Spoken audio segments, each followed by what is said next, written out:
Hey guys, welcome back to my YouTube channel. ಇವತ್ತೊಂದು ನಿಮಗೆ special ಆಗಿರೋ ಚಿಕನ್ ರೆಸಿಪಿ ತೋರಿಸ್ತಾ ಇದ್ದೀನಿ. ಬನ್ನಿ ಹೇಗೆ ಮಾಡೋದು ಅಂತ ತೋರಿಸ್ತೀನಿ.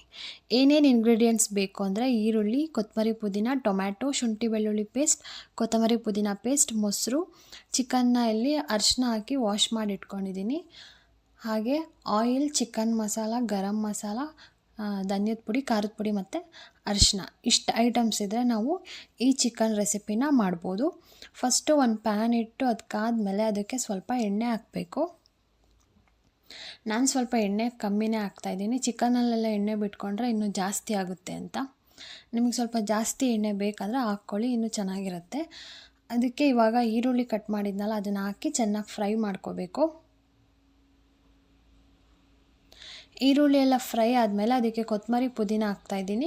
ಕೊತ್ತಂಬರಿ ಪುದೀನ ಕಟ್ ಮಾಡಿ ಇಟ್ಕೊಂಡಿದ್ನಲ್ಲ ಅದಾದಮೇಲೆ ಶುಂಠಿ ಬೆಳ್ಳುಳ್ಳಿ ಪೇಸ್ಟ್ ಮತ್ತು ಕೊತ್ತಂಬರಿ ಪುದೀನ ಪೇಸ್ಟ್ ಎರಡನ್ನೂ ಹಾಕಿ ಚೆನ್ನಾಗಿ ಮಿಕ್ಸ್ ಮಾಡಿ ಎಣ್ಣೆ ಬಿಟ್ಕೋಬೇಕು. ನೋಡಿ ಈ ಥರ ಅದನ್ನು ಫ್ರೈ ಮಾಡಬೇಕು ಹಸಿ ವಾಸನೆ ಹೋಗೋವರೆಗೂ. ಅದಾದಮೇಲೆ ಅದಕ್ಕೆ ಸ್ವಲ್ಪ ಅರಿಶಿನ ಹಾಕ್ತಾಯಿದ್ದೀನಿ. ಚಿಕನ್ ಹಾಕಿದ್ರೆ ಅದ್ರದ್ದು ಹೊಲ್ಸು ಸ್ಮೆಲ್ಲೆಲ್ಲ ಹೋಗ್ಬೇಕಲ್ವ, ಅದಕ್ಕೆ ಅರಿಶಿನ ಸ್ವಲ್ಪ ಜಾಸ್ತಿನೇ ಹಾಕ್ಕೊಳ್ಳಿ, ಕಲರು ಚೆನ್ನಾಗಿರುತ್ತೆ. ಇವಾಗ ಚಿಕನ್ ಹಾಕ್ತಾಯಿದ್ದೀನಿ. ಚಿಕನ್ ನೋಡಿ ಎಷ್ಟು ಫ್ರೆಶ್ ಆಗಿದೆ. ಫ್ರೆಶ್ ಆಗಿರೋ ಚಿಕನ್ ಹಾಕಿದ್ರೆ ಟೇಸ್ಟ್ ಅಂತೂ ತುಂಬಾ ಚೆನ್ನಾಗಾಗುತ್ತೆ. ಇದಕ್ಕೆ ಸ್ವಲ್ಪ ಉಪ್ಪು ಹಾಕಿ ಚೆನ್ನಾಗಿ ಮಿಕ್ಸ್ ಮಾಡಿ ಲಿಡ್ ಕ್ಲೋಸ್ ಮಾಡಿ ಸ್ವಲ್ಪ ಹೊತ್ತು ಬೇಯಕ್ಕೆ ಬಿಟ್ಟಿದ್ದೀನಿ. ಅದಾದಮೇಲೆ ಇದಕ್ಕೆ ಚಿಲ್ಲಿ ಪೌಡರ್ ಮತ್ತು ಟೊಮ್ಯಾಟೊ ಹಾಕಿ ಮಿಕ್ಸ್ ಮಾಡಬೇಕು. ಇದೆರಡು ಹಾಕಿ ಸ್ವಲ್ಪ ಹೊತ್ತು ಬೇಯೋಕ್ಕೆ ಬಿಟ್ಟು ಆಮೇಲೆ ಸ್ವಲ್ಪ ಮೊಸರು ಹಾಕ್ಕೋಬೇಕು. ಗ್ರೇವಿ ಬೇಕಂದರೆ ಜಾಸ್ತಿ ಮೊಸರು ಹಾಕಿದ್ರೆ ಗ್ರೇವಿ ಕನ್ಸಿಸ್ಟೆನ್ಸಿ ಚೆನ್ನಾಗಾಗುತ್ತೆ. ಇವಾಗ ಇಷ್ಟನ್ನು ಹಾಕಿ ಒಂದು 50% ಕುಕ್ ಆಗೋಕ್ಕೆ ಬಿಟ್ಟಿದ್ದೀನಿ. ಇವಾಗ ಇದಕ್ಕೆ ಸ್ವಲ್ಪ ಧನಿಯಾ ಪೌಡರ್ ಮತ್ತು ಖಾರದ ಪುಡಿ, ಇನ್ನೂ ಸ್ವಲ್ಪ ಖಾರ ಬೇಕಂದರೆ ಟೇಸ್ಟ್ ಮಾಡಿ ನೀವು ಹಾಕ್ಕೋಬೋದು. ಗರಂ ಮಸಾಲ, ಚಿಕನ್ ಮಸಾಲನೂ ಹಾಕಿದ್ದೀನಿ ಇದಕ್ಕೆ. ಅದನ್ನು ಸ್ವಲ್ಪ ಜಾಸ್ತಿನೇ ಹಾಕ್ಕೊಳ್ಳಿ, ಚೆನ್ನಾಗಿರುತ್ತೆ ಈ ಚಿಕನ್ ರೆಸಿಪಿಗೆ. ಇವಾಗ ಅದನ್ನು ಲಿಡ್ ಕ್ಲೋಸ್ ಮಾಡಿ ಚೆನ್ನಾಗಿ ಬೇಯಿಸ್ಕೊಂಡೆ ನೀರು ಹಾಕ್ಕೋಬೇಕು ಒಂದು ಅರ್ಧ ಗ್ಲಾಸ್. ಇದು ರೈಸ್ ಕಲ್ವ, ಸ್ವಲ್ಪ ಗ್ರೇವಿ ಕನ್ಸಿಸ್ಟೆನ್ಸಿ ಜಾಸ್ತಿ ಬೇಕು ಗ್ರೇವಿ ಅಂತ ಸ್ವಲ್ಪ ನೀರು ಹಾಕ್ಕೊಂಡಿದ್ದೀನಿ. ಚೆನ್ನಾಗಿ ಕುಕ್ ಆದಮೇಲೆ ಲಾಸ್ಟಿಗೆ ಇದಕ್ಕೆ ಕೊತ್ತಂಬರಿ ಸೊಪ್ಪು ಹಾಕಿ ಗಾರ್ನಿಷ್ ಮಾಡಿದ್ದೀನಿ.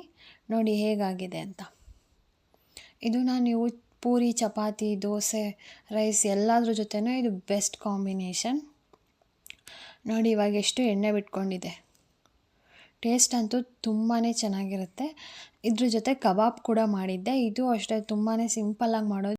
ಈ ಕಬಾಬ್ ರೆಸಿಪಿನೂ ನಿಮಗೆ ಬೇಕಂದರೆ ಕಮೆಂಟ್ ಮಾಡಿ, ನೆಕ್ಸ್ಟ್ ವಿಡಿಯೋಲಿ ಮಾಡ್ತೀನಿ, ಹೇಗೆ ಮಾಡೋದು ಅಂತ ತೋರಿಸ್ಕೊಡ್ತೀನಿ. ನೋಡಿ ಹೇಗಿದೆ ಅಂತ. ಈ ವಿಡಿಯೋ ನಿಮಗೆ ಇಷ್ಟ ಆಗಿದರೆ ಲೈಕ್ ಮಾಡಿ, ಶೇರ್ ಮಾಡಿ, ಹಾಗೆ ಕಮೆಂಟ್ ಮಾಡಿ, ಸಬ್ಸ್ಕ್ರೈಬ್ ಆಗೋದು ಮರಿಬೇಡಿ. Thanks for watching.